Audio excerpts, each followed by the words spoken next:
Hello, this is Susan. Today I wanted to show you my completed needle books.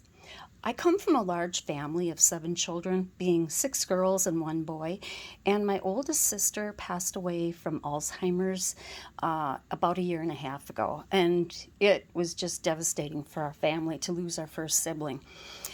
And one of the things that I've done is my niece, her daughter, has given me a lot of her vintage linens. And I thought as a fun memorial, I would create needle books for each of my nieces and for my daughter. So I have 12 to make, and I have 8 completed that I'm going to show you today.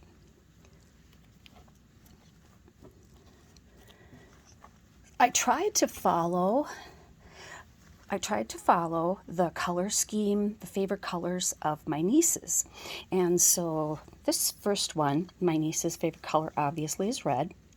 And every single trim and linen were from my sister's collection. Now, this niece's first name begins with a B, and I just happen to have that B charm. So I thought, well, I'm just going to stick it on and use it for the fold down. So this was actually a vintage handkerchief. And what I did was I put real thin heat and bond to give it some body, and then I put a light layer of batting in between them. All the laces, etc., were my sister's, this little doily.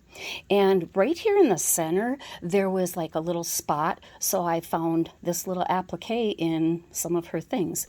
Now this will make probably about 20 needle books that I've created so far. And I've already purchased the little charms, the sewing charms, and I think it came like 75 or 100 to a package. So they go so far. So I thought I would add some of those. And in each of the little needle books, I'm putting a little angel charm. I haven't put any of her vintage sewing things in here as far as like threads, needles, pins. I have that to do yet. Anyways, this is the first one. And then I just attached the ribbon with one of her vintage buttons. This niece absolutely adores pink. Hot pink is her very favorite. So this was a trifold doily, dresser scarf type thing. And I just thought, well, that would make a fun little trifold. So what I did was I beaded and embellished some of the embroidery, added some extra trim, little dangle from Sheila. And on the inside, I folded a doily in half, a vintage crocheted doily in half, and stitched in for little pockets. And this niece, her initials are TZ, and I happen to have those letter charms, so I thought I'm just going to use them for her. And again, the little memorial angel.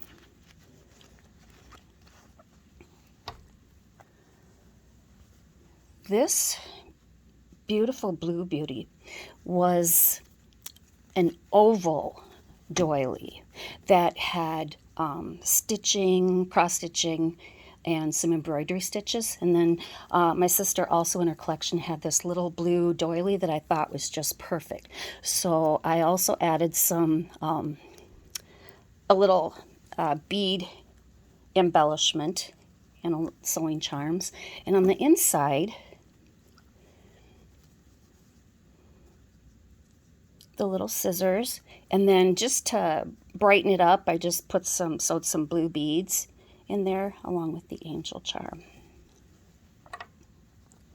This is for my niece who actually lost her mother, and we were just at my niece's home again this past Sunday, and she had more things for me. And this piece was a tatted collar that was on a hanger, and it just had such a beautiful feel to it. And I was able to just cut it so perfectly to just fit on this doily. And then her initials are CH. This little hanger was also in the sewing charms, and I just thought that was really super fun to hang some of my sister's lace on, and then I sewed a button on to secure it. I mean a pearl. And then the little Memorial Angel. Another niece loves red, and this was a vintage handkerchief, and I thought this little bead charm worked really well with the dotted ribbon and the cherries.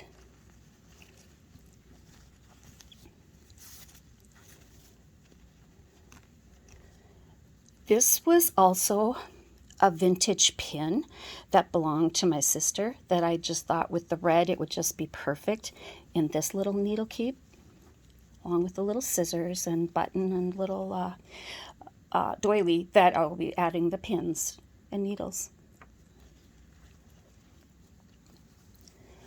This one is actually for my daughter who adores green. This one is longer. It was, I think, a table runner, but on Sunday, in one of the things that my niece gave me was this medallion in the same green, and I thought, you know, I just have to make this one work with that green table runner, even if it is a little long. And here I used some of Sheila's Sari Silk. I didn't have any white ribbon to go with it. She didn't have any of that. And I just put some beading, green beads on, and little doily and the little charms. I will be adding, I found something that was it was a vintage glove hook that I'm going to be putting in this one. I thought that would just be such a sweet touch. This one has to be, I think, one of my favorites. This Battenberg lace doily was just gorgeous. I just could not add anything extra to it other than this brooch was in my sister's collection, and I just thought it went with it so beautifully. And then I just made a little tiny bead dangle out of gold and pearl to set that off. And this was Sari Silk from Sheila as well for this tie. And here it is folded out, and I mean, you can see how beautiful it is. I just couldn't put any beading on it or anything. Underneath, the layer is a vintage napkin, a table napkin that, you know, you would see those with matching tablecloths, and that I just thought went together so beautifully.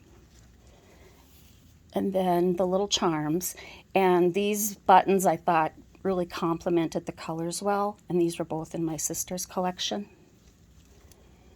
And last of the 8 is this Blue Beauty, and this was, I thought, a beautiful one too. It was just a little square linen, like doily or a little tablecloth runner or something, and it had the cross stitching on it. I embellished it further with the beads on the little hearts and another bead dangle from Sheila. And then on the inside, I just thought this blue doily with the yellow was absolutely amazing in this little needle keep. Then for just a little bit of extra, I embroidered a little flower, and I put some beads on and some little leaves and the scissors, and again the little angel charm. And that is my completed 8. I have 4 more to make.